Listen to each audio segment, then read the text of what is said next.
So, good morning, everybody. As you guys have already heard, today we're honoring all of our Black authors. It was hard to select some of the top authors that reached out to me. Everyone was fantastic. But we're doing this show today to show everybody that we have so much to be proud of. And so, without further ado, Mr. Deonte, we want you to take the floor, let them know who you are, let them know what inspired you to write your book, and let us know what we should take away from your piece. And also, I want to add, Mr. Deonte is not only an author, he's a playwright as well. He has his own production company. So without further ado, everyone, Mr. Deonte Bolden. Thank you for having me, Miss Danny. I am Deonte Bolden. I am in Atlanta. I'm currently in Atlanta, Georgia. I am a filmmaker, a playwright, a host of my own podcast, DNA Podcast Show, an award-winning author for this amazing book that I'm going to be talking to you guys about, an all-around inspirational creative. What inspired Purpose Pains, and I have a copy here, Purpose Pains, my amazing book, was my own personal journey. I grew up in a household with a single mother, and I had a brother who had a disability. He had muscular dystrophy. And growing up, there was a lot of challenges just taking care of him and trying to balance being a child, but also being a provider for my brother. It became extremely frustrating sometimes because as you're young, you don't understand the reason why you have to go through everything. And I felt like I didn't have an ordinary childhood. My childhood consisted of going to school and coming back and taking care of my brother. And I was pretty much like the little brother, but the big brother to my big brother. When he passed in 2006, I lost my identity. My brother, he suffered from muscular dystrophy. He passed my senior year of high school, and it was one of the most tumultuous times in my life. I really suffered from depression, and it almost seemed like to me suicidal because I was so wrapped up in my identity, taking care of my brother, and I didn't realize who I was, and I went through that identity crisis. Okay, well, who am I now? I'm so used to taking care of my brother. I'm so used to doing for him, and that's just my daily task. Lord, what do you have for me? What is my purpose? What do I serve? So through that, I learned how to. I felt like I suppressed a lot of my emotions over the years, so I learned how to start writing, and that went into script, filmmaking, writing, and stuff like that. But I didn't realize that I didn't fully grieve the loss of my brother. I was, as taught in male households, especially African American households, the man has to be strong. He has to hold everyone up. You can't show any emotions or you're weak. So with me, it was almost like trying to take care of everybody else and not really fully having that moment for myself to be able to have that moment to cry and show my frustration and sadness and grieving process of my brother. And it wasn't until I wrote Purpose Pains where I realized that I hadn't fully grieved, and this was like my therapy moment. And what I put in this book was it's a 5-chapter volume, my introspective autobiography over how I overcame my own personal challenges and experiences growing up in the church and having this, moment of losing my brother. And I really want people to understand, and I've learned through my process, we go through things so we can be able to be an inspiration for other people. Our pain pushes us towards our purpose. And I look back over my life and I said, had I not had a brother who was disabled, would I be the same person that I am now? Would I have this tenacity? Would I have this drive? Would I be this mature? Would I be able to handle a lot of the responsibilities that I have now? Even though it was challenging, my brother, taking care of him, it taught me a lot. And I want people to understand that don't be defined by your pain. Use that to push you towards your purpose. So in this book, I break down the acronym of PAIN to make people look at it from a positive standpoint instead of a negative standpoint. So, for instance, I start out with P, and PAIN stands for preparation. Many of us want to be successful, but we're not prepared for where God wants to take us. Many of us, we look at, and I refer to The Lion King in here. If you guys don't judge me, Lion King is one of my favorite books now. No, let's not go there. But it was funny because Simba, we all know the story, he wanted to be king. But Simba didn't understand what he had to go through to be able to, he saw the glory of his dad Mufasa having the king position, but Simba didn't realize that he had to go through some things and some challenges before he was able to take his rightful position as king.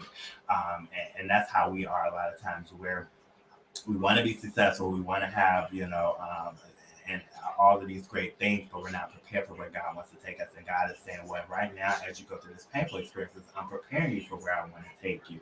You know, you have to learn how to build your endurance. You have to go through some things. You have to go through some challenges so you can be prepared for where I take you.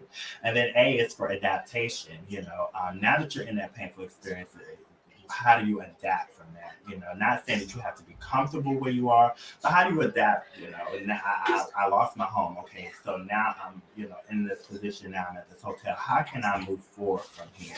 You know, how can I get to the place where I want to be? How do I start over? Okay, I lost my brother. You know, that's painful, but how am I going to use this challenge to be able to push me to where I need to go? I have to learn how to adapt to the situation that I'm placed in. One of the things I refer to here is a chameleon. I'm fascinated with chameleons because they learn how to adapt to their environment. They know that you know, they have to change colors to be able to adapt to their environment so they can survive, or they're going to be preyed upon. And then they also want to prey upon other animals, so they have to adapt to their environment. And then we go to I, which is my favorite one, illumination. You know, this is the opportunity where many people say, well, when I go through a painful experience, it seems like everyone left me, everyone, you know, deserted me, no one is around. So illumination is a process of understanding that no, they haven't left or forsake you. It's God removing people out of your life. Sometimes we're attached to people who are part of our history and not our destiny. And many times we have to understand that God is removing people during that time period who serve you no good and purpose and where you're trying to go. So we look at those opportunities and say, well, seems like all my friends and everyone has abandoned me. It's like, no, God is removing those people out of your lives because they serve you no purpose on where he's trying to take you. And sometimes, most of the time, we don't want to do it, and God has to do it for us because we want to try to hold on to people. We want to bring everyone on our successful journey. And it's like, no, it's time for you to cut ties and let loose with some people in your life. Also, not only is God shining light on your circle, but he's shining light in you. What is attracting you to the same people that you grew up in high school with, and all these people who are not doing anything and serve you any purpose? So God is saying, now I got to shine light within inside of you. Remove some things out of you, remove the toxicity, I hope I'm saying the word right, toxicity out of you so you can be able to be fully tap into the potential of where I'm trying to take you. And then N stands for navigation. We think we are so powerful that when we go through these painful experiences, it takes us off the course of where God is trying to take us. And God is saying you can reroute how many times you want to, you can make all these mistakes, you can try to make a U-turn, you can turn off on the wrong road, but I'm still trying to take you and still taking you where I want to take you at. I used to be one of those type of people. Lord, I made so many mistakes. Lord, I faced so many obstacles. I'm nowhere near where you want to take me. And God is saying every challenge and every painful experiences, I've taken you through that for a purpose. You're going exactly where I want you to go. You're still on the roadmap to success of where I'm trying to take you. And then finally, S stands for supplication. Many of us don't have the relationship with God that we want. And I can testify to that. We're not as close to God as we want to. So God is also using this painful experience for us to get closer to him, to pray, to seek him and where he wants to take us. You know, God is such a strategic God. You know, he knows how to get our attention. He knows how to wake us up. We can see that even with America now. You know, this everything we're going through with COVID, everything. God is using this to wake us up, to make us realize that we need him more now than we ever did. So God is using that painful experience to say, hey, you know, talk to me. I'm here. You know, understand who I am. Have that relationship with me. Let's have that one-on-one. Don't just go to God when bad things happen, but go to him every day because we understand that we need him more every day than ever. And that's pretty much what Purpose Pain is. It's an easy read. It's a 5-chapter volume. I didn't want something that's going to be long. I just wanted this to be a tool and guide for people when you're facing your own personal struggles. That you go first pick up the Bible, because I want to make sure you put that out there first, and then pick up a copy of Purpose Pain and understand that you don't have to be defined by your pain. And I'm going to give you the tools and the guides that you need to be able to become successful and be all that God wants you to be. Oh yeah, you probably hear a bit of noise, Miss Lisa and Deonte. Very well said. Oh my goodness. And as I'm going to ask you a few questions, and just make sure to speak into the mic because there is a little bit of interference. I do hear TV as well, but it's still all good. And I hope, Lisa, you were able to get the gist of what he just said, because baby, he just broke it all the way down. Let me tell you something. I'm here for it. Lisa said, sounds great. Thank you. You just said a whole entire mouthful. And that's something that this world needs to hear. Uh, Definitely from pain comes your purpose. You'll find your way eventually. And we all know and can attest to people that we know directly who always claim or they always complain about saying, oh, I just every time I turn around, it's something. Oh my God, I can never catch a break. But if you can't catch a break, don't you think somebody's trying to tell you something? Don't you think a higher power, the universe, is trying to explain something to you? But if you're not listening, you're going to repeat the same painful process until you get it. The universe, the all high mighty, whatever you refer to him or her as, has a way, like Deonte said, of grabbing your attention. So can you, Deonte, expand on a moment in your life where you said to yourself, and you did mention some, but in your adulthood where you said, God, what are you trying to tell me? Because I keep going through the same exact problem and I don't want any more lessons. Can you tell us about a time like that in your life? Yeah, I think even with my production company, God is very strategic because He'll use the most passionate thing that you're passionate about to try to teach you the greatest lessons. And filmmaking, I have peers who are also into filmmaking, but it seems like every time a Deonte Bolden production comes, I have to go through the most challenges and painful experiences where people try to, come in and they get committed and then they forsake me somehow, or things just don't work out, and I get frustrated, and many of us do. And I talk to God and I say, how come it seems like everybody else seems like everything is smooth with them, and then when I'm trying to put the production together and do something for you, it seems like it just falls apart. But somehow it always comes back together. And I think the greatest lesson that God teaches me is that, the more challenges you go through, the more glory that He can get out of your story and what it is that you're trying to do. Because I always have a immaculate testimony to tell people, even with my playwriting, how many challenges I went through, not having money, running out of certain supplies and not having a cast fully together, or just something, drastic that happens. But it also helps to increase my faith, in God and what it is that the what I'm trying to do in the message that I'm trying to put out there for people. But I've always had those discussions with God, and even during my, production now that I'm working on, I had 3 cast members that dropped out, for various reasons, but God always comes through. And I always had that moment with God, and I'm like, okay, God, you said you want me to do this, and, it just seems like it never comes together, and I'm always going through this, and here we go again, God. And I know God gets tired of me coming to Him, getting on my knees, praying to Him and complaining about something. But I just learned how to push through. And now I look at my situation, I don't get fazed by anything like I used to anymore, because I know I've been there, I've done that. And that's one thing that painful experiences teach you too. If I went through it before, I can go through it again. And I went through it again, I understand what He brought me out of last time. So I'm going to have even more faith this time. And the enemy's not going to knock me off my feet as quick as he did last time. I have plenty more blows left. So come on, bring it from the left to the right, to the front, to the back. I'm ready, because at the end of the day, I know I can get through it and push through it because God is with me.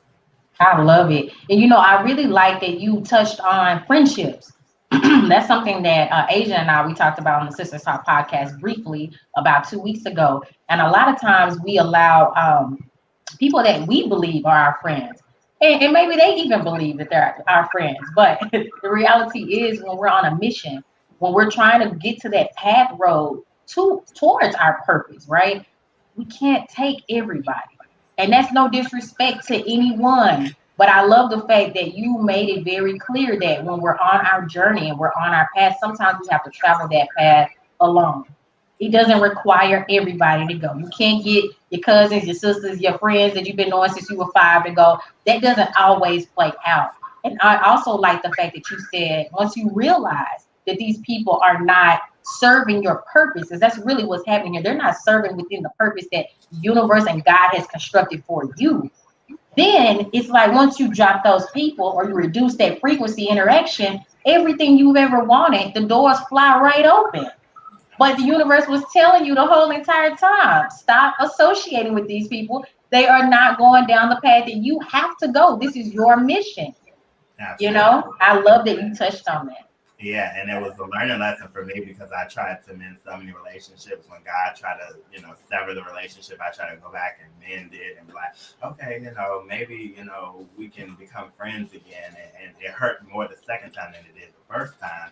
I'm trying to put a relationship back together that God is just like clearly, removing you from that. And it can be very toxic. And it can, sometimes we say, well, why am I not getting anywhere? Why am I doing things? Because we try to carry so much baggage with us. And it's like sometimes you got to release the load and let God, remove certain things so you can be able to move more, because it's almost like you're putting stacks of bags on you and you can't move and you wonder why you're stagnant and not fully, growing and developing. It's because a lot of times it's our circle, the people around us, so much negativity, so much drama, so many different things, people holding you back, trying to talk you out of your dreams. We're not into that this season, especially in 2021. We're trying to be all that God has for us. We're trying to execute our goals and our I'm plans. snapping fingers to that. And I would tell anyone, just learn how to let certain people and things go when God is trying to tell you to let someone go. Do it, because if you allow him to do it, it's going to hurt more than you did when you try to let him go. So, yeah, absolutely. I had to put that in the book. I love it. And I thank you for that, because this is going to help somebody through, and it's going to push them right towards their destiny. And that's the key thing. You're really focusing on some key hitting issues that we face as adults every day. And my last question to you, and probably not my last, but one of the last questions I believe it will be is, how do you see pain, especially in terms of the African American struggle right here in America? How do you see that pain evolving into something great? How do people transform the hate, the oppression into something powerful and meaningful for them in their lives and their families? I think we are starting to see it. I think even with me, I can speak from the creative standpoint, telling our stories. And really taking this time of what we've seen over the past year. I know last year was a very detrimental year for us as African Americans, because we saw a lot of the police brutality, racism, as big as day. And I think us using our voices and our platforms to be able to speak about these issues and using our creativity to be able to tell our stories. I birthed The Skin I'm In, the film that I wrote. And about to go into production with next month, during the pandemic last year, when I saw a lot of these issues arising. And I always tell people, let's not just mope around and complain about it, but let's use our creativity and the gift that God has given us to be able to use our voices and to be able to talk and speak on these issues and tell our stories. I think as African Americans, it's more important and imperative for us to stand up this time and tell our stories and not allow other people, from other nationalities to do it. If they want to do it, let them do it, but we need to arise up and tell our stories. So yeah, using our pain, our frustration, everything, we did our part on voting, but let's also use our voices to, be an impact and tell our stories. That's trash. And be strong about it, be open, be honest, and let God lead you, and be creative. I love it. I really love that answer. And Asia says, using your voice is very impactful. Absolutely. That is so true. That is so true. But there's so many voices that have been silenced. Can we be honest and transparent about that? It's so many voices that have been silenced. And it's so many people that are so quick to say, oh, people aren't going to like you if you talk about this. It's like, Deonte, what's your advice for people who say, I want to write a book about this issue that I went through, but I'm afraid of how people may perceive me? Well, first, if you're going to write a book, then you have to let go of the fear, because, of course, it even says in the Bible that, God is not a spirit of fear, but of love, power, and sound mind and peacefulness. And the thing about it is, too, is that if you're going to write and you're going to tell your story, then you have to let go of all of that, because at the end of the day, this is your story. I was fearful to write Purpose Pain because I put a lot of deep issues in there, but you have to understand that it's not for you, it's for someone else. And your creativity is tied to someone else's destiny and someone else's breakthrough. So we can't be selfish and say, well, I want to write something, but I'm afraid to do it, because now people whose lives are tied to your creativity, and you just never know who will be inspired by your story. You never know who might be thinking about committing suicide one day and run across purpose pains, and that's a life that's going to be saved because now they got tools to provide them to maybe get through that experience. They have something to encourage them. So don't look at it from your perspective. Don't be selfish in your creativity. Think about the people who are going to be influenced and impacted by what it is that you create, and that will give you enough courage to want to just put your story out there for the world to see, because now it's no longer about you, it's about someone else. Yes, I love every bit of what you had to say. Asia, do you have something to say? You don't have to mute yourself. You can unmute. I'm just literally enjoying everything you're saying because you're speaking the truth. You're giving us information. You're so creative, and you're using your pain to actually help people heal. And that is something that's super impactful. And we don't understand how impactful our stories are because it's us. But when you get out of yourself and you can see the big picture and you want to help other people, that is absolutely phenomenal. I honor you. Thank you so much. Yeah, I honor you too. Thank you so much. I appreciate you guys just allowing me to come through and share this amazing book and story and my own personal journey with you all. Absolutely. And without further ado, we're going to go ahead and wrap things up. I really don't want to. I want a whole hour or two with you. We're going to have to bring you back, but next time on the Sisters Talk podcast. I thoroughly enjoyed everything that you stated and talked about today. Somebody needed to hear that, and we need to hear it more often. So, guys, make sure you go check out Mr. Deonte Bolden's book. I'm going to put his name of his book up right now. It is Purpose Pains. It's available on his website. I'm going to flash that in a minute, and also available on Amazon. And here's his website. Guys, he's doing major, major things. It's so important that we support each other, especially the fact that we are African American people. We need to create this generational wealth. And in order for us to do that, it starts with us trusting. And it also ends with us supporting, right? It starts with the trust, it ends with the support. So we have to support each other. We do have listeners that are tuning in. I know it's early Saturday morning, y'all, but we had to give this to you because it's so very necessary. Miss Thank you. Lisa says she enjoyed the show. Purchasing the book now. Can I add one more thing? I am working Of on it. course. It's a children's book. It's called Differently Able, May 18th of this year, and it's an inspirational book for children with disabilities. It's an amazing story. Just to give a break, because I don't want to be too long, because I know you have things to do. It's about 4 children who are No, take your time. it's about 4 children who are disabled. They have various disabilities, and they are going into middle school, and they are struggling with their identity and being accepted by their peers. And it's around Christmas time. All the other kids want toys and gifts, and these children just want to be normal. They're tired of being who they are, and they want to see life on the other side. So they write a letter to Santa and personally try to take it to him at the North Pole. And they go on this magical journey of seeing life on the other side of being normal. But when they get there, they realize that life isn't as grand as they thought it would be. This personal experience of understanding that they were created to make a difference. And the tagline of the book is, I may be different, but I make a difference. Oh, I love it. So Make sure to put that in the private chat so that I can share it with goodness. everyone. Yes, that is Text that to me. awesome. That way I can put it out there. Oh my God. That I is, can come back and talk about that as well. Yes. Oh my goodness. you're gonna make me cry. Thank you. You're gonna make me cry. Oh my goodness, that is absolutely phenomenal. Oh, I can't wait for it to come out. I'm gonna automatically like jump on it Look, as quickly as I look, can. Deonte, you have people crying right now. Shay Joy says, make me cry already. That's beautiful. I love it. Thank you. Oh my, that touched me. Oh my God. So guys, this is Arthur Deonte Bolden. Make sure you check out his book. Purchase multiple copies for your family and friends, called Purpose Pains. Everybody deals with them. It's all about how you utilize that pain. And I just love this man. You are so dynamic. You were so transparent. And I'm just so honored that you were even interested in doing this. You know, I'm always honored when I see Black excellence. And you are an example of that. Miss Lisa says, one of my twins has mild autism and headed to middle school next year. So there you go. Look at that. I think that So book make will sure. encourage them. Say that again. I said I think that book will definitely encourage them going to middle school next year. So hopefully she can get a copy.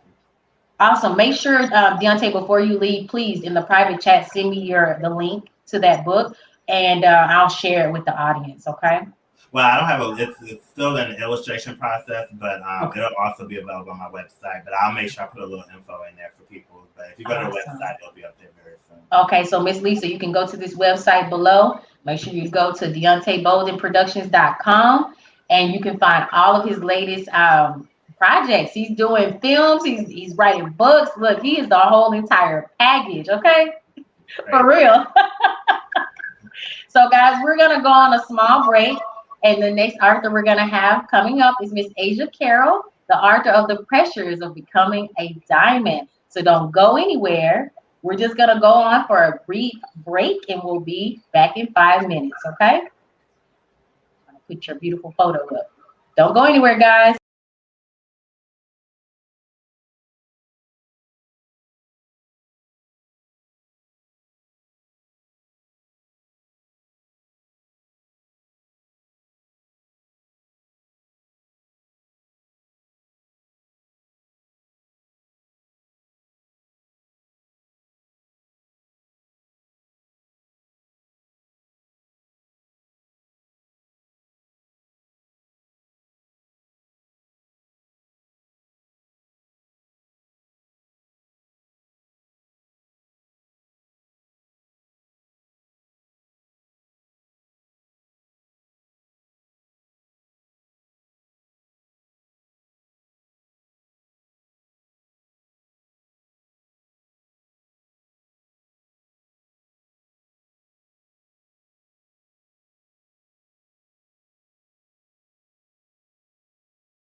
All right. So I'll give her time to unmute. You guys keep those comments coming in.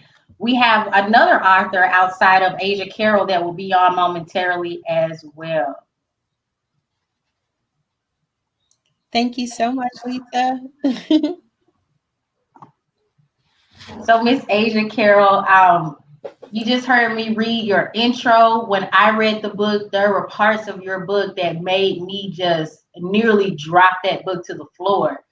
It's unimaginable some of the things that you had to go through, but it's also very inspiring to see that you were able to literally sit down and recount those horrific moments in your life and put a pen to paper, create the manuscript, design your book cover, and bring that to life.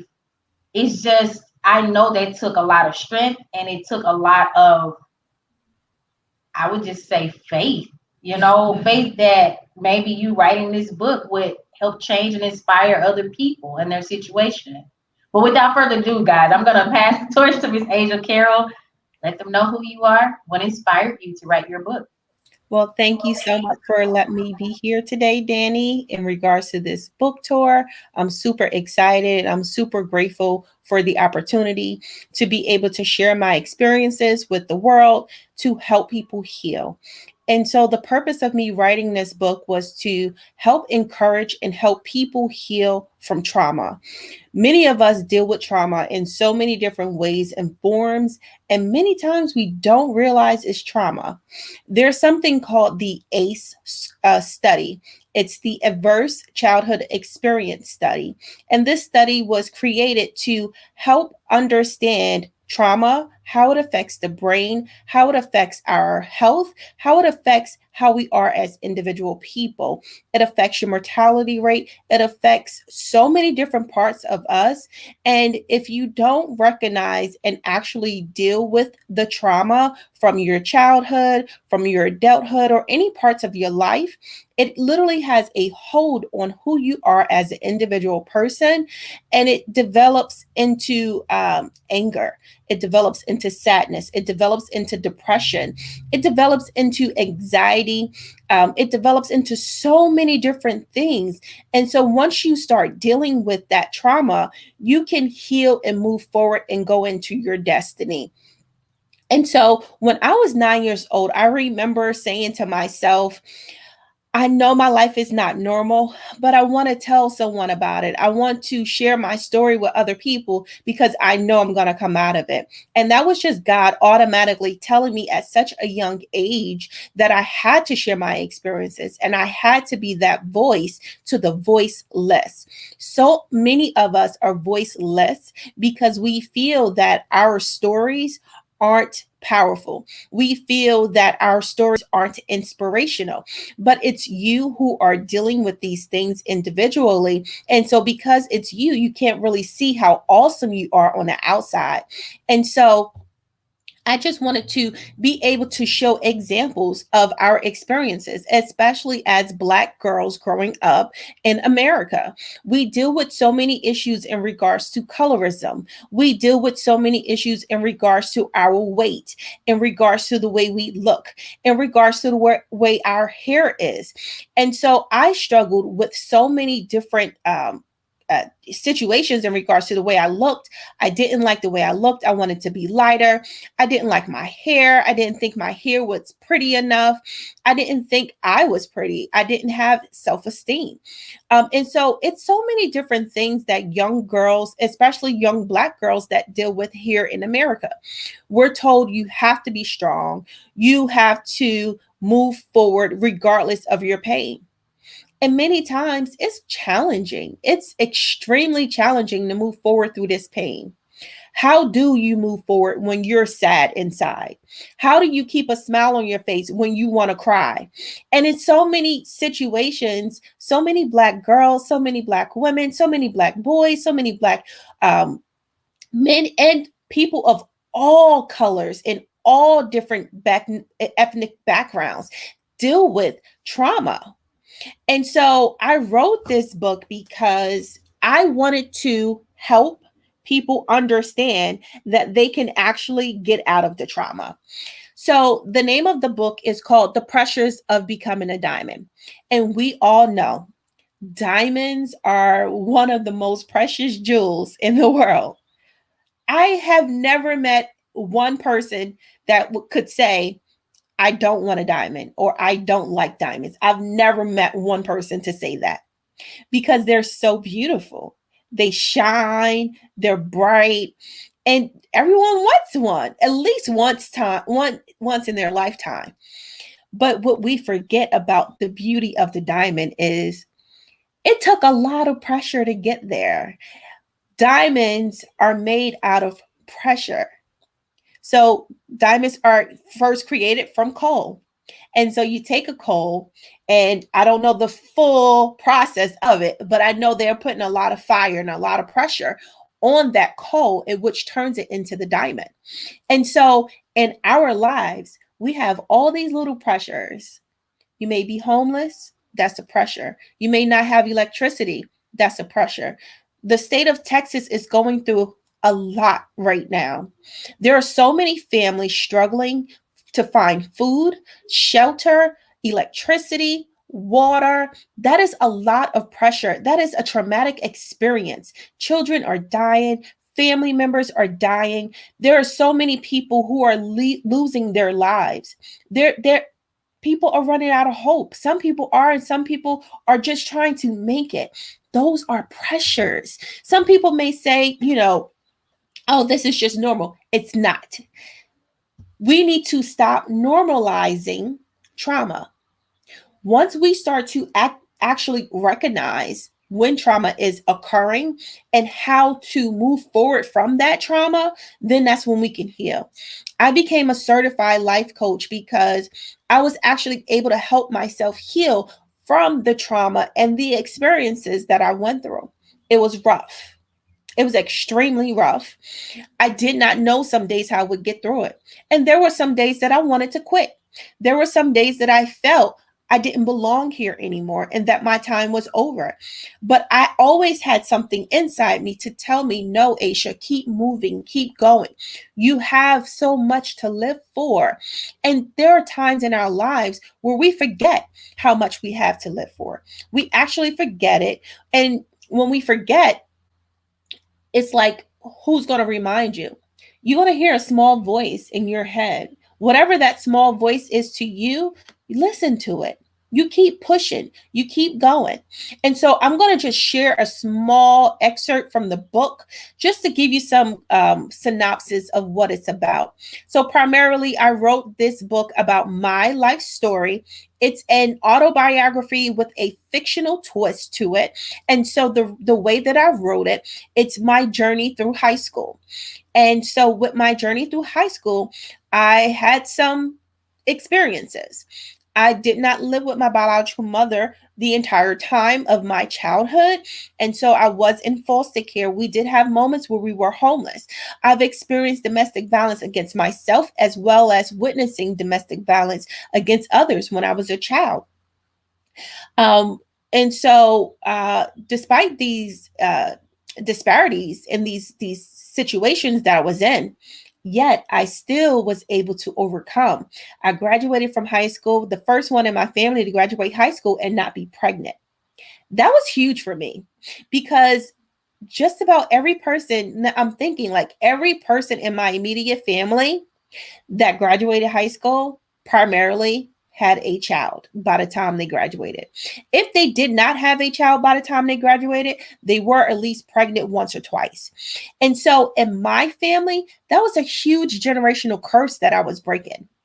And so people who don't know me or people who know of me don't know those experiences. And so people would say to me, even when I was in high school, they thought I had a two parent household. I did not. I did not have a cookie cutter life, but I presented myself as if I had a cookie cutter life. And so now I'm finally comfortable where I'm able to share these experiences with the world. Okay, so just give me one moment. And so um we're going to start with part of chapter 3 in the book. Chapter 3. Tasha, Sarah, and Tiffany have finally arrived. Tasha looked out the window in amazement. Sarah, is that your house? Tasha asked. Yeah, it's all right, Sarah said nonchalantly. Tasha couldn't stop staring at the house. The house had a red door with a light gray siding. The stairs were made of dark, burnt red bricks, which led to the front door of the house. There was a bush on the right side of the yard and a broken brown picket fence on the left side of the yard, which was about 4 feet high. Our house is old, small, and needs a lot of work, Tiffany said to Tasha. At least you have a house. We don't always have a house to live in or even an apartment, Tasha said sadly. Tiffany didn't understand what Tasha meant by that, but she was sure there was a story behind that statement. Tasha, what do you mean you didn't always have a house? Tiffany asked curiously. Tasha said, I'm so sorry. I shouldn't have said that. Tiffany said, no, baby, it's okay. Tell me, maybe I can help you. Tasha knew in the past when she opened her mouth, there would make things worse. When we were younger, we didn't always have a house to live in. Sometimes we lived in hotels, but things are better now, Tasha explained to Tiffany. Tasha made sure to make it sound better. Tasha did not want to get taken away from her mother again. Okay, baby. If you need me, just let me know, Tiffany said. Yes, ma'am, Tasha said as she put her head down and nodded. Just something as simple as having a place to live is not normal to all families. Some families have a home that they can go to that all of their family grew up in.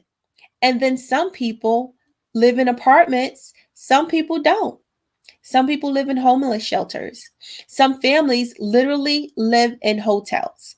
And I'm not talking about hotels like the Hilton. I'm talking about motels.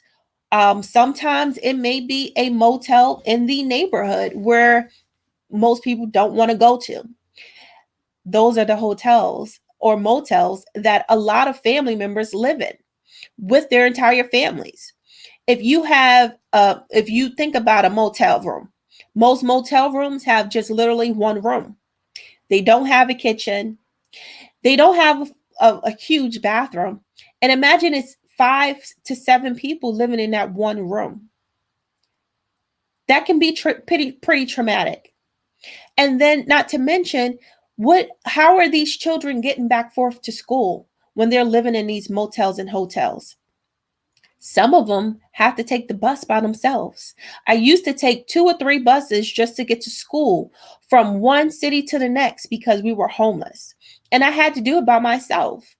And imagine being in 5th grade, taking a bus from one city to the next city, and it takes you an hour to get there. And you have to make sure that you're on time, because if you're not on time, you can miss the next bus, and then now you're going to be late for school. Imagine a 5th grader dealing with these type of, situations. That's what a lot of American young kids deal with. And those are the stories that are not being told. Those are the stories that people are ashamed of. I was very ashamed of my story. I was very ashamed of being in a family where I knew my mother was addicted to drugs. My mother would be missing many days, literally. Like sometimes we didn't have food. Sometimes we didn't have a place to live. Sometimes we didn't have electricity. And so I know when we didn't have electricity, I would go get the candles and burn the candles. But these are things that some children are experiencing, and they still have to go to school every day. They still have to have a pleasant demeanor when they're in school and be respectful to their teachers. And so as an adult, when we deal with these different disparities, as an adult, it's hard for us, right? But if you're a child and you're dealing with these disparities, what is that doing to the emotional wellness of those children? And so that's where the adverse childhood experience comes in. So the ACE study, I absolutely suggest everyone look it up, find out what this study is, do the questionnaire, and see what your ACE score is. The higher your ACE score, the lower your mortality rate. The higher your ACE score, the more health conditions you would have in regards to mental illness, in regards to heart disease, in regards to high cholesterol. They also say that it affects how you, people with higher ACE scores do normally end up incarcerated. And so it's so much that we don't know when it comes to trauma. And so the purpose of this book is to shed light on trauma in the Black community because that is taboo. We don't speak about it. We feel like, I know for me, it was, we don't talk about things that happen in the house. What stays here stays here. Anything outside of it, you don't talk about it. But we need to talk about it. We need to get this information out to the community because we need people to heal. Once we have our families healed and whole, from there, we'll be able to be so much more successful. We'll be able to be so much more enlightened. We'll be able to help so many more people and give them encouragement instead of tearing each other down. And so, when I did the ACE questionnaire, my ACE score, they say, I think ACE score 4 or 5 or higher, that's when your mortality rate goes down and you have all these different health conditions. It's so many things that goes along with it. And so I know for me, I did not realize I experienced as much trauma as I did. My ACE score was a 10 out of 10. That's the absolute worst score that you can get. Once I saw my ACE score, I said, wow, I need to do some digging. I need to figure out what I can do to help myself heal. And I started working with myself with positive affirmations every day.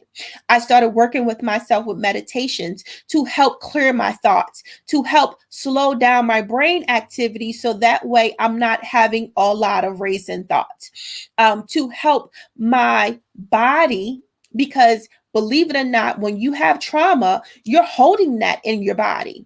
It's affecting your body in so many different ways, and you may not realize it. I gained like 50, 60 pounds, and I didn't recognize myself. It was so much that I was dealing with so many different health conditions. I was dealing with a lot of nightmares. I would have nightmares at least 4 to 5 times a week. And I'm not talking about nightmares to where you wake up and you're like, oh, that was a bad dream. No, I'm talking about nightmares to where I would wake up screaming and crying. I used to have nightmares to where I would wake up fighting, literally punching, kicking, and screaming, and at least 4 to 5 times a week because of the trauma that I was holding on to in my body. And I didn't realize it was affecting me. Now I'm grateful. I have sweet, peaceful dreams. I don't have any, I can't tell you the last time I had a nightmare. And that's huge for me because I was having nightmares for years, on and on and on. Once I started to unpack my trauma, it helped me heal. Not only that, but me writing my book, telling my story, helped me heal. When you tell your story, you empower yourself. Every time you tell your story, you empower yourself. Every time you write your story down, every time you recognize your story, it automatically empowers you. And so we need to get to a place in our community where it is absolutely okay to normalize healing from trauma. And so that's the reason I wrote this book.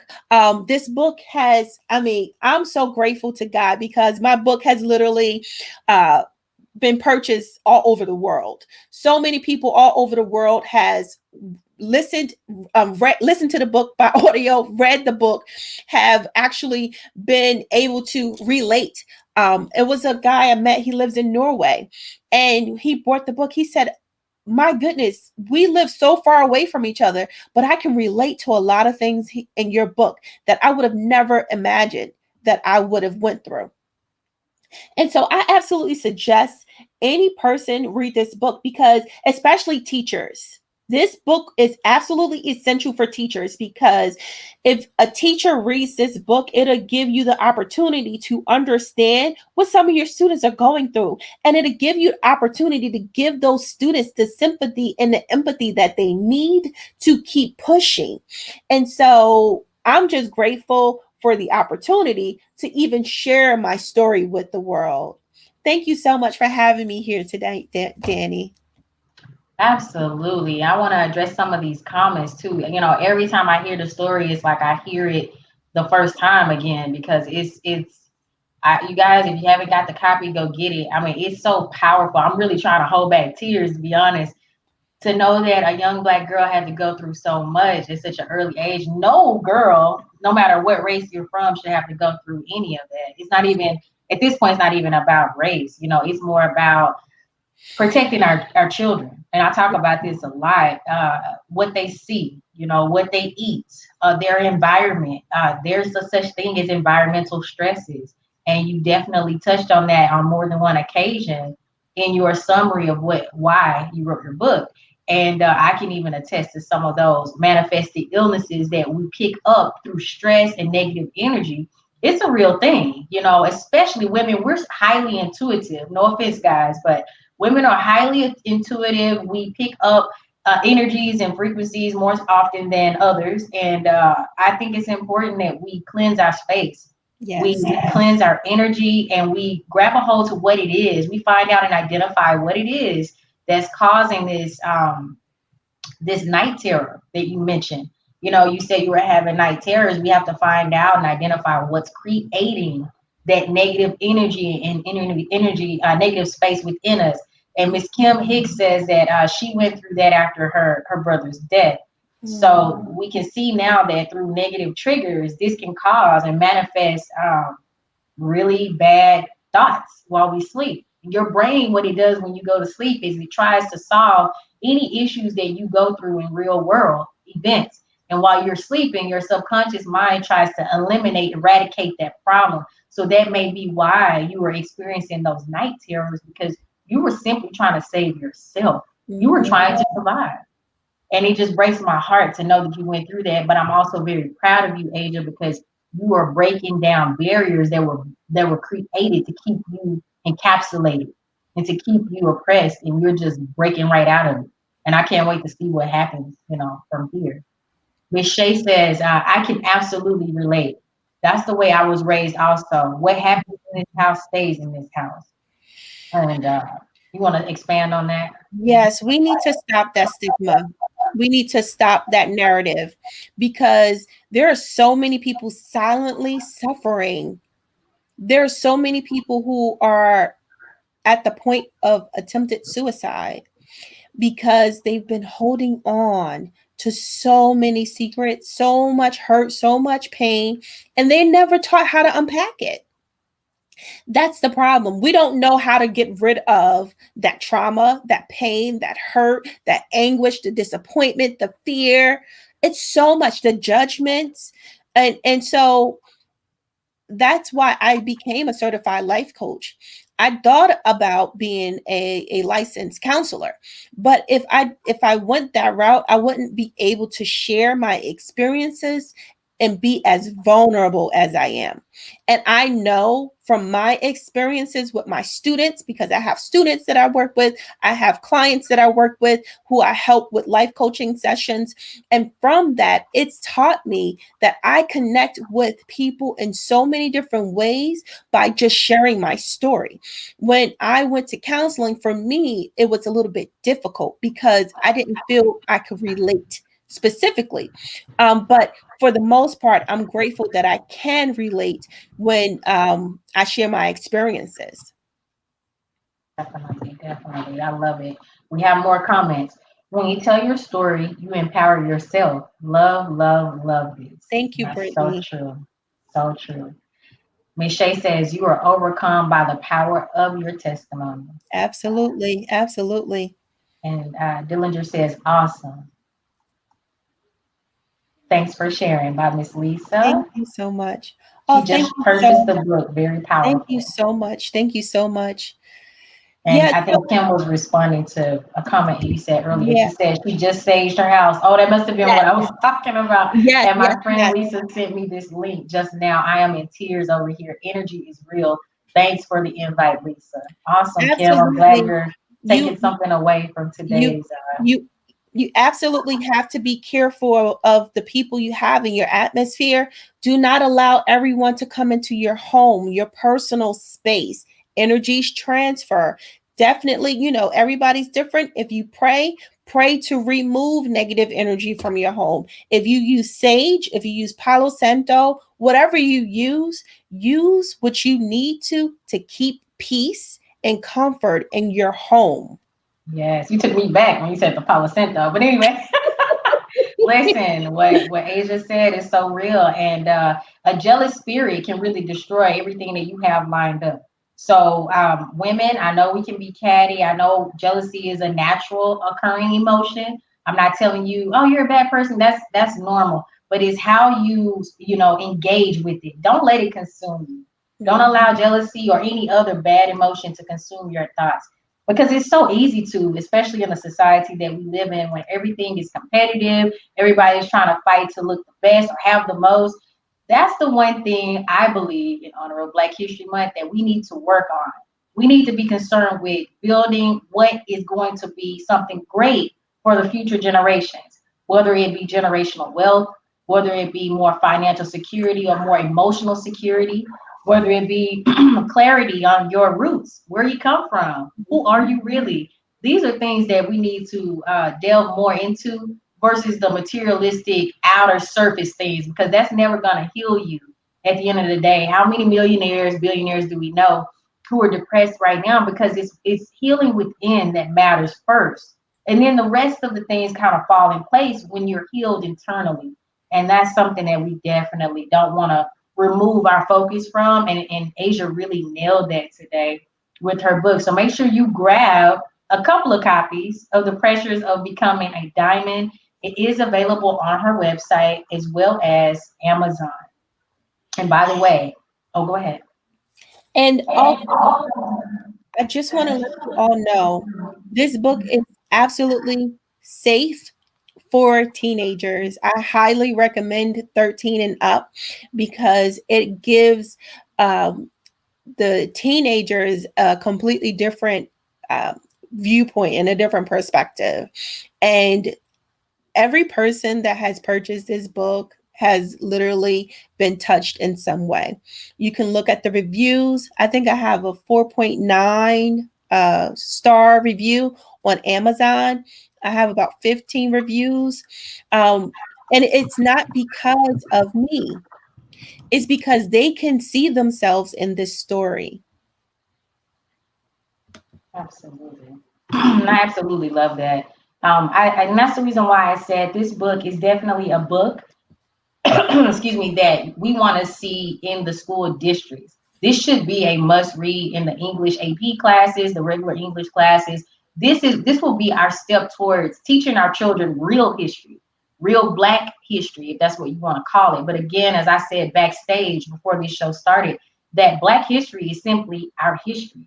It's not, you don't have to put the word Black in front of it because Black people are sprinkled throughout history. Yep. And this is something that we have to get back to, and that's being truthful, being transparent, and being honest about what happened in the past. That's the only way that our children in front of us, and I think Generation Zs are doing a spectacular job of digging up information and real history to share with the world. I don't know what happened to the generations before us, but we're not here to talk about that. All we can do is move forward from here and continue to address the real issues and continue to heal based on real facts and real history. And so I'm really thankful and honored, Asia, that you decided to be a part of this today. This is just one small step towards moving towards real history, real Black history, and showing the world that there's tons of Black authors. There's more Black authors now, I believe, than ever before. And you have people, especially of the African American descent, that are pulling out these books left and right. I'm a part of a lot of author groups. You guys are crushing it. So just keep doing what you're doing, because just like Deonte said before Miss Asia came on, it's important that we tell our own story. We can, other races can tell it the way they want, but nobody can tell it quite like how we can, especially if we've lived through it ourselves. So thank you for your transparency, Asia. I really truly honor that in you. And I know that it takes a lot of courage, and I know that it takes a lot of mental stability to be able to even talk about some of the things that you've gone through. And Dillinger says the chain must be broken. Yes, Yes. figuratively and physically. Yes. You are absolutely right. And Um, I will say that everyone has a story. Do not think your story is not valid. Do not compare your story to anyone else's story, because your story is your story. And not only that, but when you do write your story, you will be triggered. Just keep going despite being triggered, because when you get triggered, that's just showing that you're in the healing process. Absolutely. God knows. A lot of us do get triggered. Yeah. So it looks like our next Arthur is on, but we'll save him for last, and I'll be happy to transition over. In Asia, if we can reverse roles, and if you want Yes, to ask me questions, that sure. way I can navigate the system and Absolutely. keep going. So, everyone, we have Danny M. She is here to speak about her book, The Female Minority Report. I read this book and I highly recommend it. I saw so much in her book about, like, it related to my life and my story that hasn't been told yet. But I mean, a lot of things that she speak about in the book are so relatable. It's such an easy read, and any person from any ethnic background, any industry can relate to what Danny is spoken about. So, Danny, please come forward and tell us more Yes. about your book. I'm going to start off with a flyer. So I'm going to remove everybody from the stream, and then I'm going to show you a picture of my book in case you haven't seen it yet. So don't go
able to identify with African American people, because after all, we're on pretty much every continent except for Antarctica. We're there. Even the Asian continent, contrary to what most people believe, there are African tribes that still exist outside of those major cities. And it's disheartening to know the lack of education that really exists when it comes to Black people in general, just not Black African American people. We have to understand that almost every everyday luxury that we take part of, the brush, the refrigerator, the traffic light is a huge one, a Black person invented it. I'm hoping to have Miss Gladys May West soon on our show. She contributed to the GPS system. That's something that you use every day when you get into your car. And she's a Black woman. She's a living legend. Okay, so these are things that I definitely want our curriculum at schools to change to address these types of information. Our kids shouldn't learn about this 30 years from now. I should say our grandchildren shouldn't be learning about Gladys May West 30 years from now. Let's learn about her today. Poor Miss Catherine at NASA, she received a medal at 101 years old. Most people don't live that long to even be rewarded, for what the great things that they've done for this country. And imagine doing that under so much oppressive pressure. Talk about diamonds, Asia. These are true diamonds, right? So again, I wrote this book for so many reasons. I wrote it because I needed to shed light on my experience as a Black woman in corporate America. Okay. And I also wanted to heal myself from some of the trauma that I endured while facing people that I had to literally fight every day for respect. And I really found it to be counterproductive to our company. I found it to be very detrimental to my health because contrary to what most people believe, and I believe Asia touched on it on more than one occasion, we can manifest illnesses that are not genetically disposition in our DNA setup. And you can look that up yourself. Some of this stuff is brought on by environmental stress. And so I just knew that this would be one great step towards my healing journey. I do still have a long way to go. And each time I talk about this, I have to remind myself that this is just one step closer to healing, and that one day everyone will understand what it means to be a Black person living in this country. And one day people will respect each other regardless to race, regardless to religion, or anything else that systematically divides us. And so I want to start out by saying, posing the question to the audience, what does it mean to be African American? Even I'm posing this question to people who are non-Black. I mean, I want you to really think about this. What does it mean to you when you see a Black person walking down the street or in the grocery store or at the gas station? And what does it mean, conforming? What does conforming mean to you? Do you see it as synonymous? Black people conforming always, or have you never even thought about this? Because these are the thoughts that I think about on a day-to-day basis. And so sometimes when I think about Black people, I think about us conforming to a society that doesn't respect us. When I think about being an African American woman, I think about all the challenges and hurdles that I have to go through just to do a simple task. And I see other races do the same task effortlessly and also with support. So these are the type of issues that still exist in 2021. And as we could see back in 2020, obviously these concerns, these issues, these stigmas, these stereotypes, these isms reached a head. So now it caused and created a global response. It was needed. Less than appealing stares that African American people get, African American families, get this, where people are looking at you like you don't belong. Or why are you here? I've often had that question posed to me at work as a leader in my division. So, these are some of the stresses and some of the everyday issues that Black people face that I don't think non-Blacks realize, one, or can even begin to understand, because you're not living within those constraints.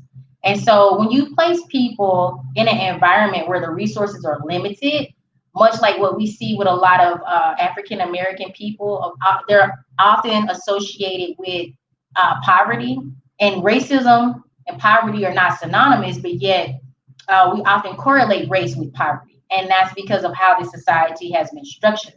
But when you place people in those environments, the idea of happiness is replaced by stress. The financial burden and the social anxiety and the natural human state is now jumbled and confused because what we've started normalizing, I notice, is struggle. You should never, ever normalize struggle. You should never, ever normalize being treated differently. And I'm talking about discrimination in any form, whether it's race, sex, gender, sexual orientation, age.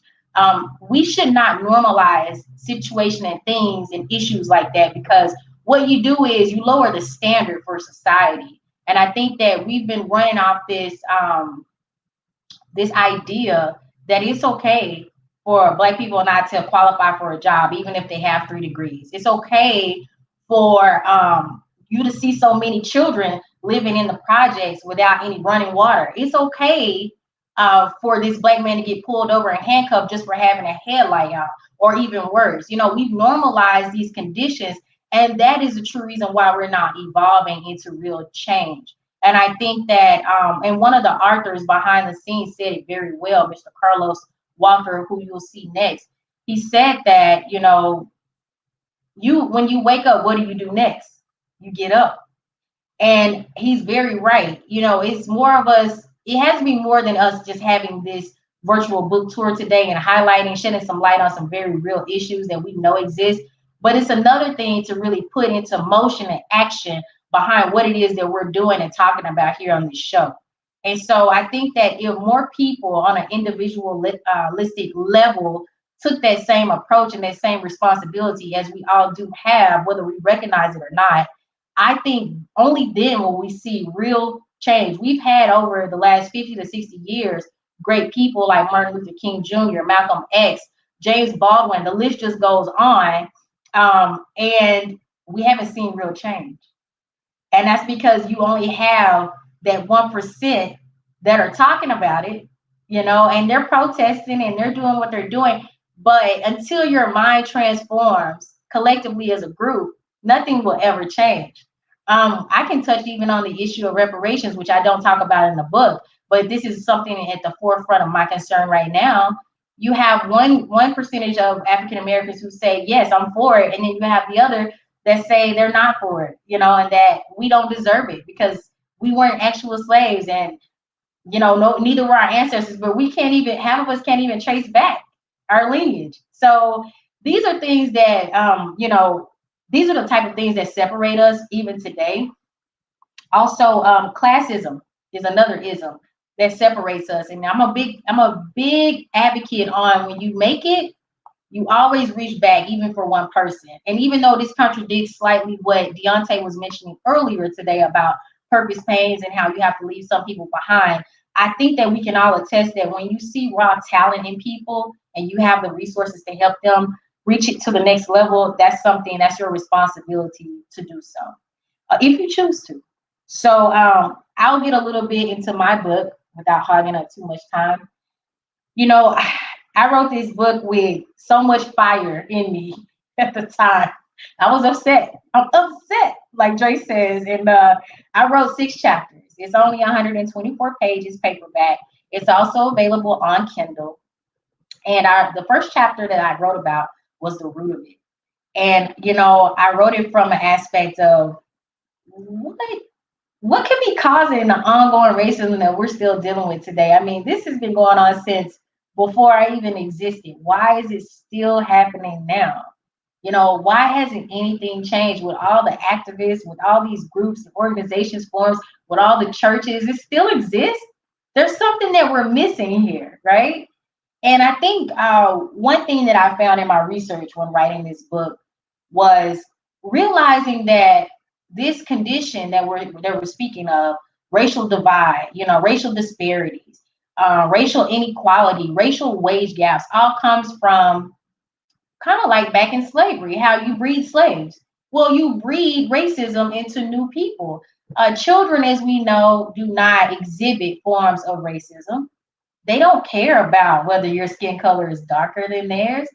Children come into this world loving everybody, right?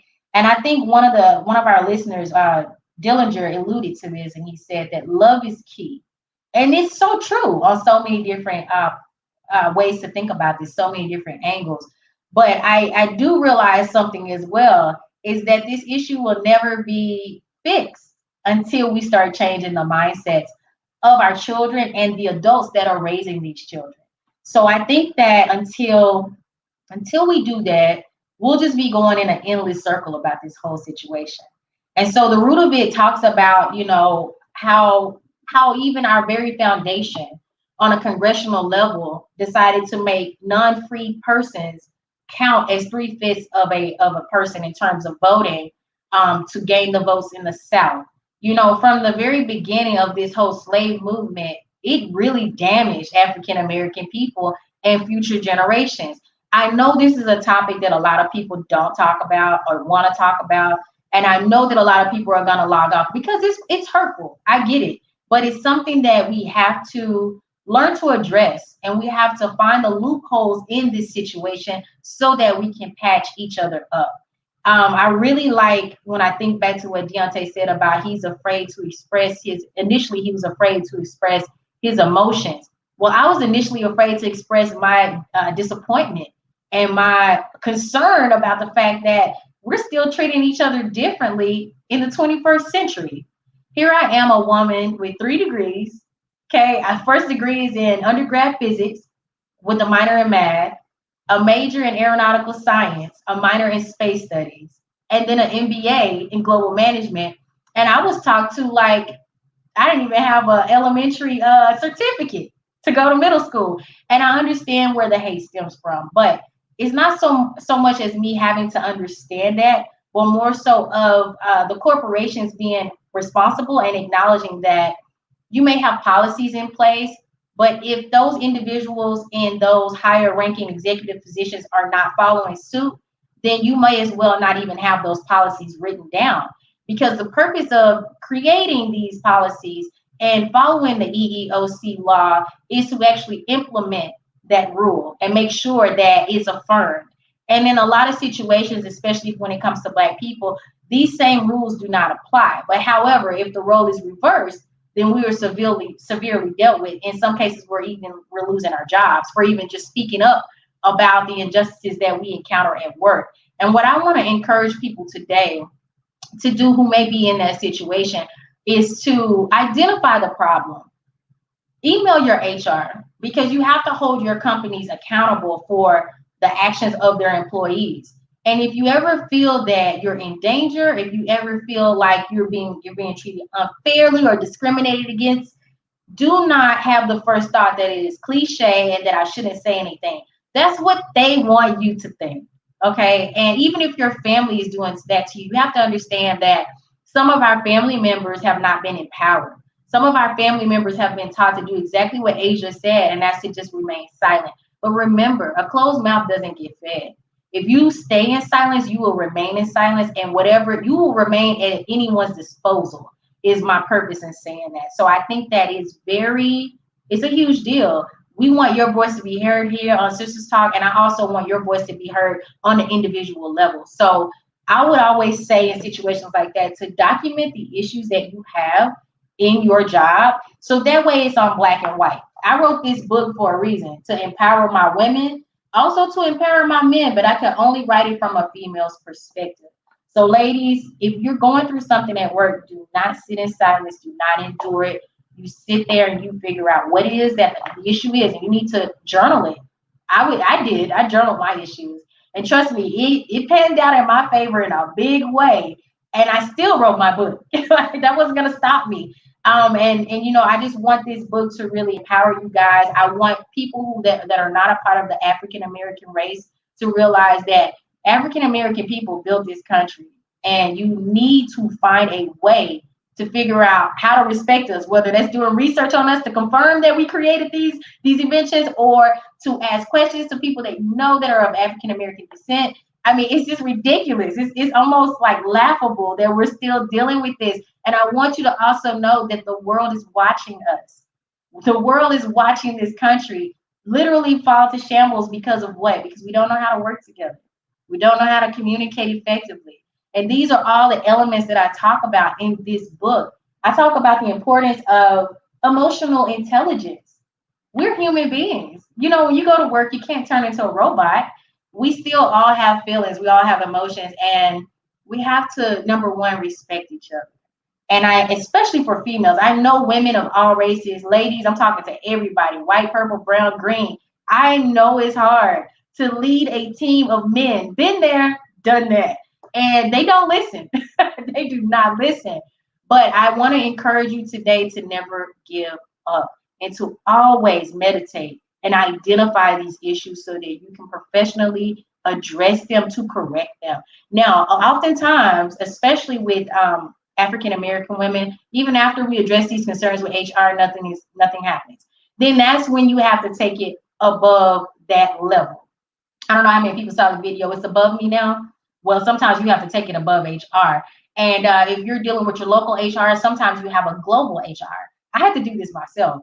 And I had to go to my global HR, and only then did something actually manifest from that. So what I'm saying to you is never give up. And I said that before.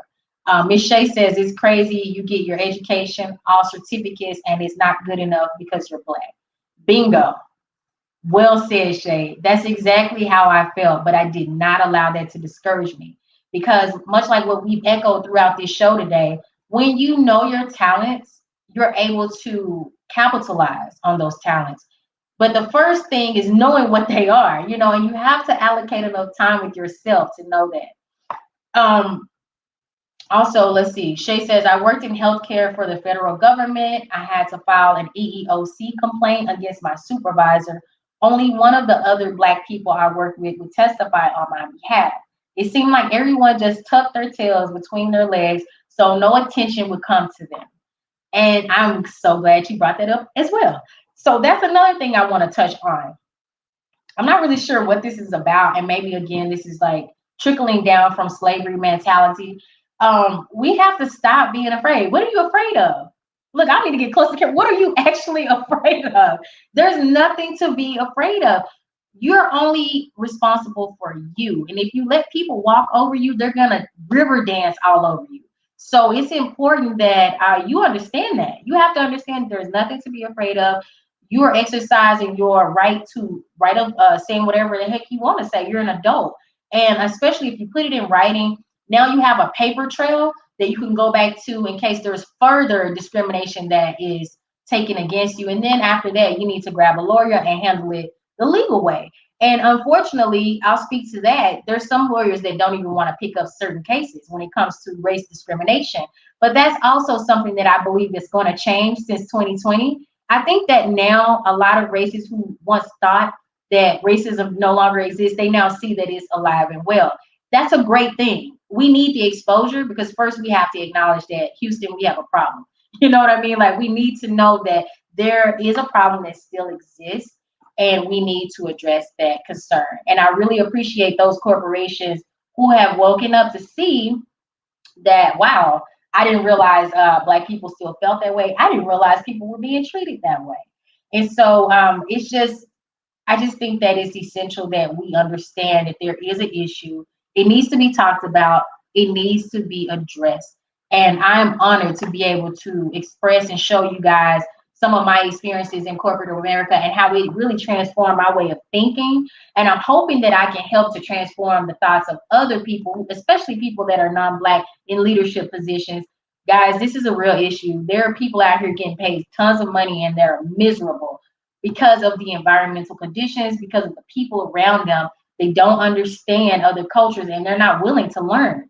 And until we're able to get over it and break that barrier, there's not going to be any change that occurs. So, you know, when I think about African American women in corporate America, you know, and when I think about Kamala Harris, for instance, I'm very proud that she is in the position that she's in. But as I've said before on the Sisters Talk podcast, I really want to see, not just directly through her per se, but I would love to see her influence on our government so that we can really see truthful, lawful change for African American people. My stance is that we 100% deserve reparations. My stance is that we 1000% deserve respect in the workplace, and that there's no way that we can maintain professionalism under strict, harsh stress that we endure every day. and the combative nature of some people who still just don't get it. So I just wanted to put that out in the airwaves as well. And, it means a lot to me to be an African American woman. I'm very proud to be Black. I'm very pro-Black. And I think people really get that phrase confused with, oh, you don't like any other race. It really has nothing to do with that. I honor and cherish my African American people. I really am truly so very proud of our religion, our ancestry. And when I say religion, I'm not talking about Christianity, our spirituality. I mean, there's some people who simply can't relate. So I'm honored to be a part of that. Even though it does come with a lot of struggle, it does come with a lot of challenges. I wouldn't trade it for the world because I understand that, as Asia commented, through pressure comes a diamond. Through challenges it comes evolution. Not just for us. I'm hoping for everyone. And some of the true issues that African American people deal with every day, we don't talk about them. And I know that, like I said in the beginning of my talk, it's because of it's embarrassing. It's because it's stressful. It's not a natural thing that we want to talk about because the hate isn't natural. But I encourage everyone to start finding your talents and find ways to creatively express your stress. So that way you don't latch on to that energy. Because a lot of us do that and we become bitter and we become inactive, non-productive, and that's not going to help you in this situation. I think that being proactive, doing your research on finding ways to overcome this generational curse that we're under, lack of generational wealth, is going to be a really high point for a lot of you growing up, especially I'm talking to the teenagers that may be tuning into this show today. I encourage you highly, Generation Z, to continue the path that you're on because you guys are doing a great job. I encourage you to associate yourselves with your non-Black friends and help them to understand the situation, which I believe a lot of them do see it now. And I'm just so grateful to be alive to even see and witness this true change. For a lot of people who don't know, TikTok really paved the way for a lot of people in this country to wake up. And I feel like with platforms like that, it will slowly but surely change the minds of those who can't quite see what they're doing right now. And I'm just honored to, like I said, to be a part of this movement. You guys make sure you go grab a copy of the Female Minority Report. It's not confidential anymore. The wave is out there. And for all of my non-Black friends, support. You guys have been doing a tremendous job, but tell your other friends to support, and really get to understand who we are as a people and not to be so quick to place stigmas and stereotypes on our men and women because not all of us are alike. And that goes for every human that's on this planet. We're all uniquely made and created. And so I feel like now is the time for us to really start appreciating that about each other. In my book, I talk about hair. I talk about hair because for a lot of people who don't understand, and a lot of people wear weaves. I mean, from all races, we know that. But when I entered corporate America, hair was such a big thing. And I was really shocked. I was like, when you're not used to being around people who don't understand your hair type and, they haven't really been around your culture, it was draining, and I just, a lot of funny moments. Let me just tell you in this book, I think we're kind of over that hump now, I hope. But if we aren't, just know that, Black people aren't museum exhibits. You can't just run your finger through someone's dreads or someone's afro or anything like that. You have to be respectful of people's private space. And I think I made that clear when I was in corporate America, but people will try it anyway. I've also talked about how we definitely need to acknowledge the fact that respecting each other goes a long way. When you have a female of any race that is heading a corporate meeting, if you're not the person running the meeting, stay quiet out of respect. I used to deal with a lot of combative back and forth, during meetings, that very high class, high level meetings where we're just trying to get the job done. There's no way for me to get the job done if you're trying to combat every idea or thought. That's not what we're going to work for, right? Half of us don't want to be there anyway. So let's just try to get along, right? And respect each other. That goes a long way. And speaking to upper management and executive level people, when you see that, it's your responsibility to address that and correct it, okay? we know this as adults, but we need to not just know it, we need to do it. And I'm going to address some more comments here before I pass the torch to the next author. So Shay says, I love this book. I can relate so much. I wanted to hurt homeboy that talked about water in your hair. I was like, wish somebody would. Yeah, I've had some really crazy things happen to me in corporate America. I didn't make any of this up. Only thing I made up were the names. So make sure you go grab your copy. If you want to laugh and learn, this is the place to be.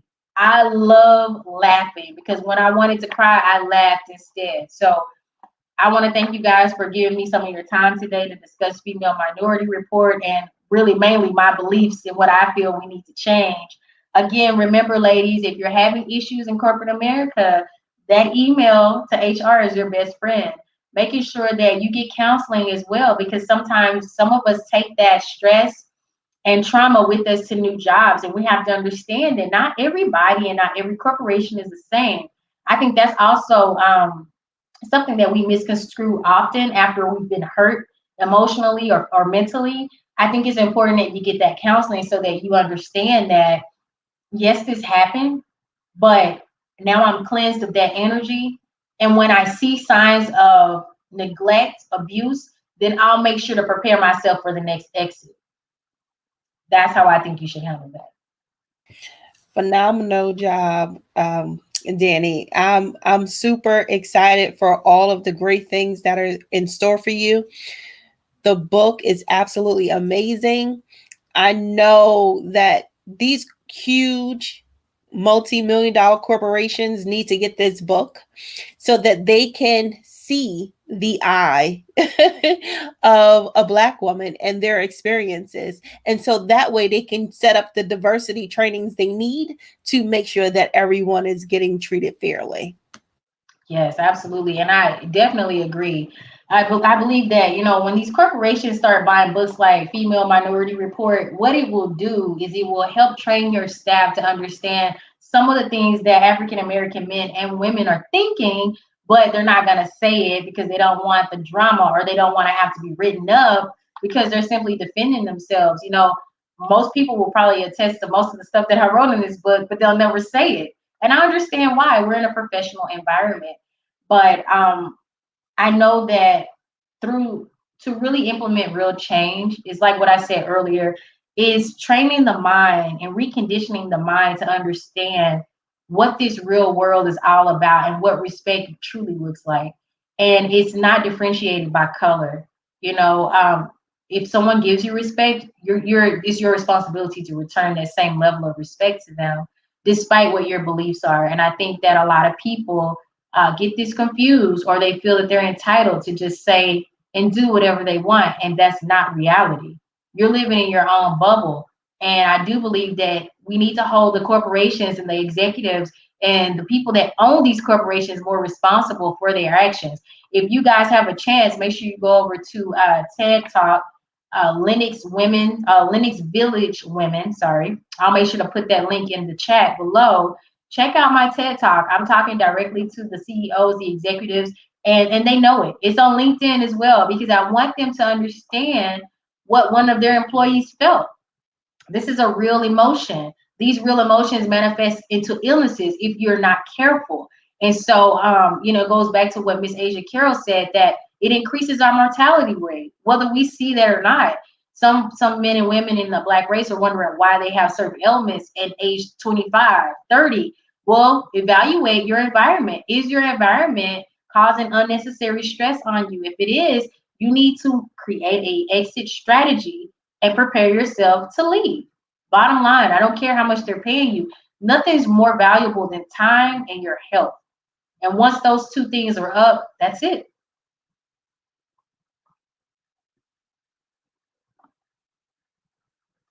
Absolutely amazing.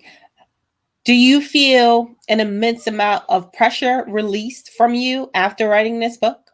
Not yet. I was happy that the book was written. I was happy that I can start pushing it and getting it out there. I think I'll feel a release when I see more Caucasian males and some women When they start grabbing this book and getting it in their hands and they start reading it and they start emailing me saying, Danielle, I totally get it and I didn't know. Or, wow, I'm going to work on me and do a better job whenever I go into work on Monday. And I'm going to evaluate my conversations and my body language. You know, I'm going to assess my emotional intelligence. When I start seeing emails coming through like that, then I can say, okay, whew, this book is doing what it's supposed to do. Because contrary to what you may believe, I didn't write this book for my Black queens. I wrote this book for every other race that's not Black, so that you guys can understand what we're thinking, what we're feeling, what we're going through. And if you have an inkling of compassion or empathy, you will realize and reassess and reevaluate. I totally agree with you. And I think that it's very important for us to share information in spaces that this information would not be shared. So if you're at work and you've had an issue with a supervisor, a manager, a director, a VP, a CEO, or whoever who is above you or even on your same level, talk to them about the book. Tell them you know of the book, The Female Minority Report, and explain to them the experiences in that book and suggest it to them. And explain to them you're suggesting this book to them because you want them to see what you feel, what you experience, so that they can learn how to treat you better. That's it. Yes. So without further ado, and I thank you guys for bearing with me because I know it's a hard topic to discuss. People cringe, and that's okay. I'm gonna continue talking about it until it's comfortable to talk about. And Miss Kathy Tatum says, "I stopped just to let y'all know I love authors. They save lives and mental health. Someone going through on the journey you wrote about. Thank you That's so true. much, Miss Kathy. That is so true." So, guys, our last author, I'm going to check in and make sure that he's available, and we'll get ready to go. Thank you all for being here and watching our book tour, learning information that we're here to share our experiences. Thank you for being present and being available. We truly, truly appreciate you all. Okay, Mr. Carlos, I'm going to remove everybody and share your banner with our audience, and we'll get started. Thank you so much, Asia.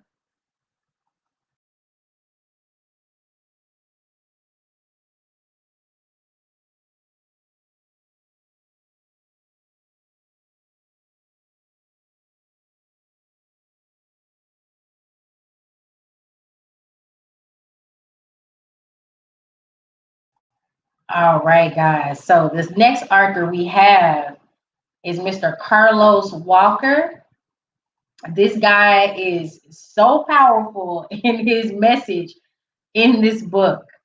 Um, oh my goodness. So Mr. Carlos Walker is an author that poses a dynamically thought-provoking plot twist to reality. The name of his book is called What If? So this book says, what if makes the reader ponder the idea of race reversal and treatment. Arthur Carlos challenges America and the world to picture the Caucasian race placed in African American experiences to bring clarity to all who fight against understanding our stance against injustice. To walk a mile in our shoes. This book is definitely a must purchase. Without further ado, I'm going to pass the torch to Carlos Walker and let him introduce himself. Let us know, Mr. Carlos, what inspired you to write your book and your journey into writing your book. And I'll wait for him to unmute. All right. Thank you. I appreciate you for allowing me to be a part of this. I see that I'm with a bunch of people who have a lot of facets up under their belt. And I guess, let me see, where do I start? I'm an artist. Not really an author, but I am an author now. I started drawing when I was 8 years old. And from 8 to probably about 16, I did a little drawing. Then at the age of 16, I started selling drugs. So crack cocaine was a part of detriment of our community. Then from 18 to 24, I sold drugs. At 24, I got locked up, and I ended up doing 13 years in prison. In the midst of it is where I found my passion back for art, and I created the project that you're looking at. It, the actual project is called Walk a Mile in Our Shoes, and you'll understand from whence we came. The book is called What If, and they just run hand in hand. It's just what you've already gave a synopsis of it, but what you see in the book and in the art is our history. But it gives you a different standpoint of what African Americans have been through. It's for an understanding for white people. And for Black people, it's more to the nature of showing them their history. If you do not know your history, to me, you do not know where you're going. And a lot of us haven't been told our history. I think I told you and told the authors earlier that I was in during high school. They give you bits and pieces. A lot of it is false narrative. A lot of it is some stuff that they want you to feel negative about. And we have a lot to be proud about. We went through slavery as a community. We went through Jim Crow. We went through mass incarceration and a lot of the shootings and things that you're seeing now. And through all of it, nobody has thrived like we have. Nobody is like we are. You said that you are passionate about about us. I understand how you feel because I am just as passionate. How this book came about was because while I was locked up, this is where I actually learned Black history. During that 13 years, I had a group of men who actually, I guess you could say, fed and pushed everything that I know in me. And this is where I learned everything. I started off learning it, and one day my parents had came to see me. And when they came to see me, they left, and I went back to the cell. I got on my knees and I started crying. I asked God to give me something that would help me make money, so I never had to go back to selling drugs. Forgive me, it sounds like I'm cracking up. So about two months later, I was coming back from the chow hall, and I looked, and there was a Black officer standing like in a military position, and there was a white guy cutting grass in front of him. And I looked, and I was like, excuse my language, I was like, damn, this looked like this could be a Black slave master and a white slave. My friend was like, yeah, I can see that. So 2 months later, I did my first picture. It's called the Capture. No, the Runaway. If you look through the book, you'll see it's a white slave running, and it's some grass and stuff, and it's a guy that look two guys on a horse, and one of them looked like Frederick Douglass. And that was my first picture. And it took me 3.5 years later to finish 53 pictures. A couple months after that, I had two lady officers tell me, look, you probably should write a book on this. So I just added our stories, all the things that I learned, all the things that I came across. No, I didn't put references, which I probably should have, because most of the stuff, but there's so much stuff, and I got it from so many books. I couldn't just I couldn't reference everything, but I probably should have. So from there, just let y'all know, I'm also home 4 years early. I wasn't supposed to come home to 2023. God allowed me to come home and be a part of everything. I came home March 8th of 2019, one day from being 13 years. I got locked up March 9th of 2006. And here I am. Art. When I came home, I had the book finished, not published. I started working a regular job. Well, I've been working the whole time. Don't sell drugs no more. And around October, I ended up getting a commission check. I sell cars. That's what I'm doing right now too. I'm running around trying to sell a car.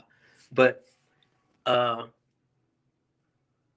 October came. My birthday is October the 21st, and I told myself I was going to invest in myself. When I was working at Staples, I printed a couple of the copies of the book, and they would have been like $40 to print. So I was like, hey, it's October. I got a commission check that was about $6,000. I said, look, I'm going to just do this for my birthday. And I published my book.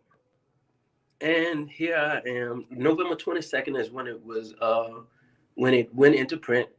And I have sold right there 300 copies, over 200 and probably about 30 on Amazon, and probably about 70 something hand to hand. You got to remember, I'm a hustler. I don't do anything else. I know how to get out there and grind. So I'm just proud to be out here, proud to be able to use my voice, my art, to be able to do anything to help our community. I didn't did enough detriment, which wasn't of our creation. It was some people who had a hand in the Black community getting drugs in the hand. Yeah, we do make decisions, and some of our music and the things we watch are detrimental to our community. Most of our movies, guess what? They use this power play against us for us to watch. Most of our movies are either drug dealers, violence. You might get a couple love stories, but they don't show. I heard y'all speaking earlier. They don't show those powerful people who done went through things. The same things they don't show in schools, they don't want to show us, because guess what? If I, as a kid, learn about who I am and what I can do, guess what happens? I become great, and I make the rest of my people great. They don't want that to happen.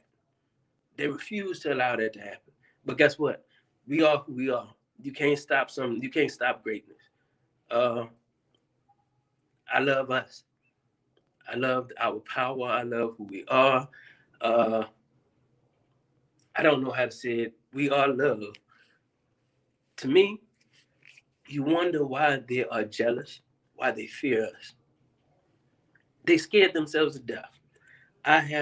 When I was locked up, I'm scared of spiders. So I seen a spider run across the floor one day. And it's only because of the things I've heard, seen, and the feeling that I got from those things. So I seen a spider go across the floor, and I stepped on it. A dude said, why you do that? And it dawned on me, why did I? The spider wasn't coming after me. It wasn't doing nothing to me. And I realized then what white people have done to themselves and what they even do to us internally, because we end up self-hatred. Some of the times we walk by each other and don't either speak or grit or do stuff. And it's because of the things that we have seen, we have heard. We became fearful because they put out fear of us. And I realized then that we have to change our own narrative. We have to realize how we as a people can show more love to our own people. We show love to everybody else, but not our own people. We don't even pour. Don't get me wrong, because of Trump, and I'm grateful that he even became a president, because guess what? A lot of us was fooled. If he hadn't became president, a lot of us would have been walking around with our heads in the clouds as during Obama's era. And guess what? The hate didn't start during Trump's era. It started before.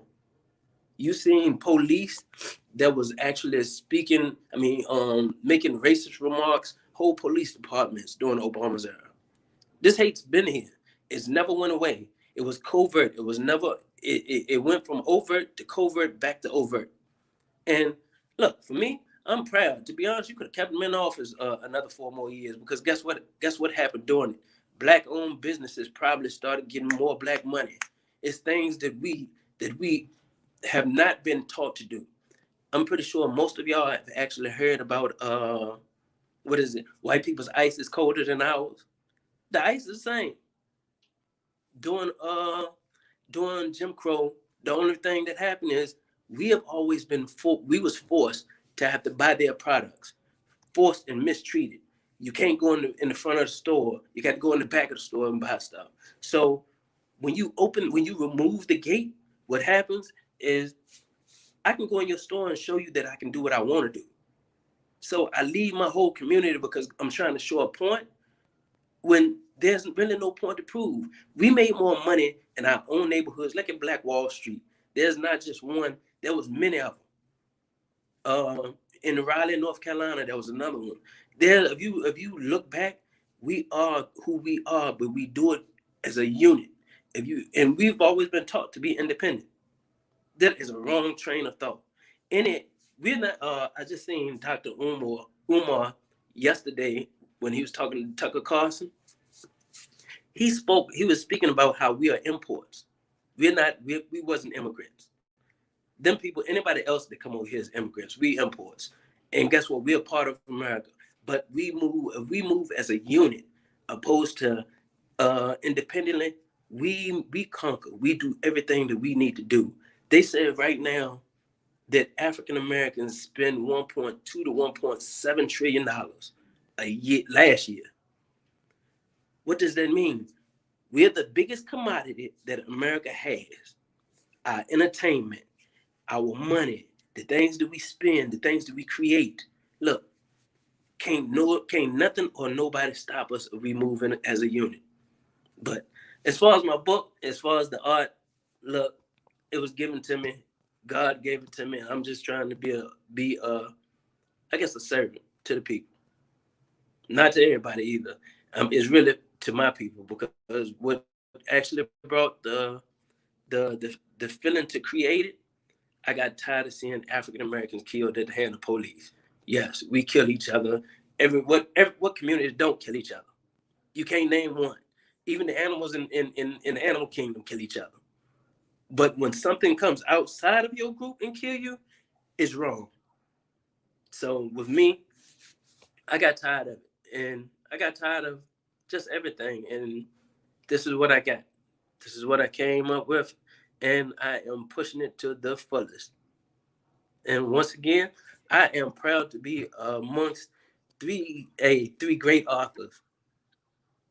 I feel like everything that y'all have spoke about, everything that we are, it just seemed like that this was meant to be. This whole thing, I believe that things and people, there's no coincidences.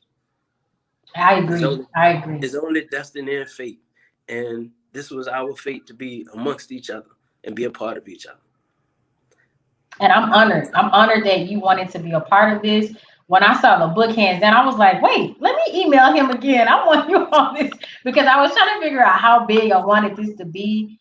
And, I didn't want people, our viewers, to get lost in what author was this and what title was this. I wanted to be precise, condensed, and with intention. And what if just blew me out of the water.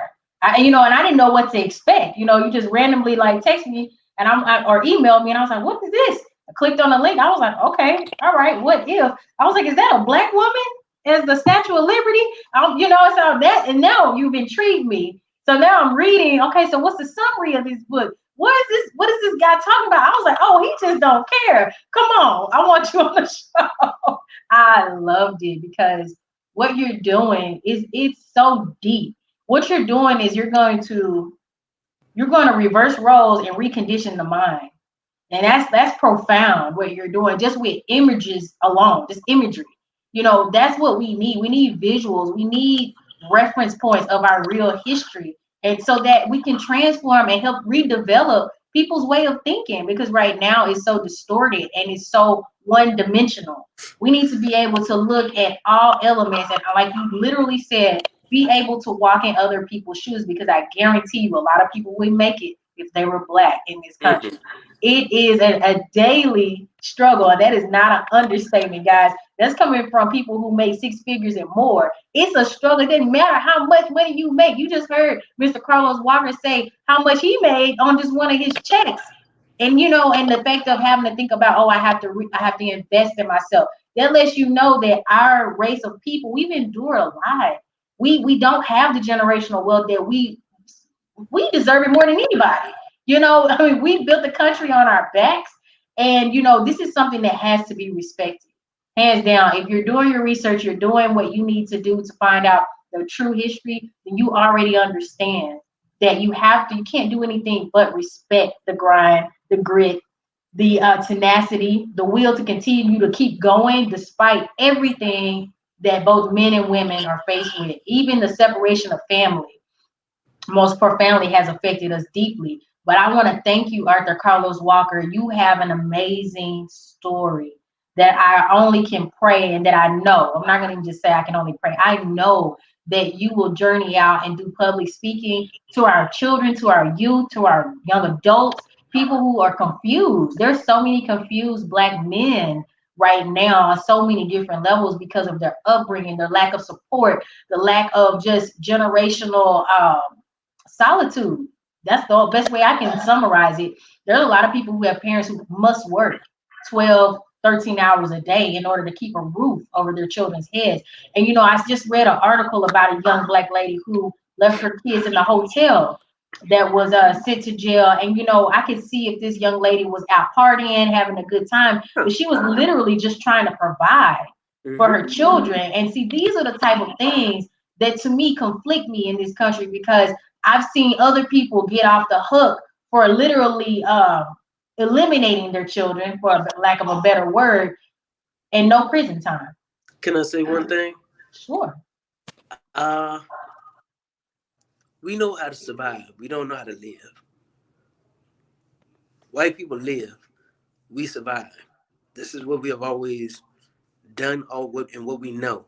Until you learn how to live and quit just surviving, you do what we do. Don't get me wrong, I understand it, like kind of like the woman. Most of your, even your 2-parent households in the African American community, both parents go to work, the child is left at home. When you think of some white families or majority of white families, guess what happens? One parent may work, the other one is at home. Right. And even now, you got most of their women work. Guess what a man is at? At home. We don't have that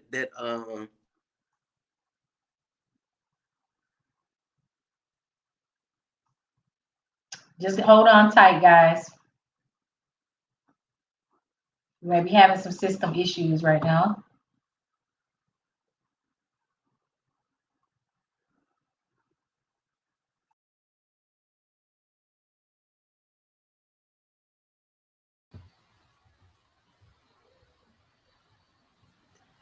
that ability.